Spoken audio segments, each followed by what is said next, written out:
Une classe temporaire pour initier les enfants au français. L'école La Canale du Tonkin accueille une dizaine de jeunes Ukrainiens âgés de 3 à 10 ans depuis quelques semaines maintenant.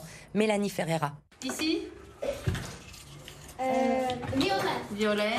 Green. Oh. Vert. Au programme du jour, l'apprentissage des couleurs.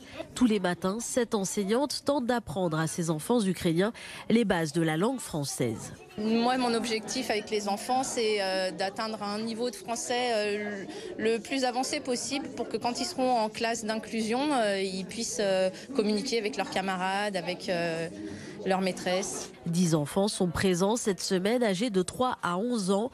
Tous sont hébergés avec leur famille dans un centre d'accueil temporaire de Villeurbanne.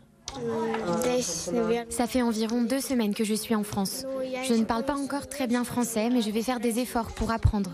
La langue française est très jolie et je pense que ça va être facile à apprendre. Cette classe provisoire a été créée juste avant les vacances de Pâques pour accueillir les élèves ukrainiens en transit jusqu'à ce qu'ils soient hébergés dans des logements définitifs. Une façon de maintenir le lien avec l'école. C'est important pour eux et c'est important pour nous aussi de leur apporter ces points de stabilité, ces points de repère, de leur donner cette scolarité qui est obligatoire en France et donc on doit accueillir tous les enfants, quelle que soit leur origine et quel que soit leur âge à partir de 3 ans. Et leur passage dans cette classe peut être très rapide, entre 1 semaine et 3 mois. Dès que leur famille aura trouvé une solution d'hébergement pérenne, les enfants iront à l'école de leur secteur et dans une classe de leur niveau.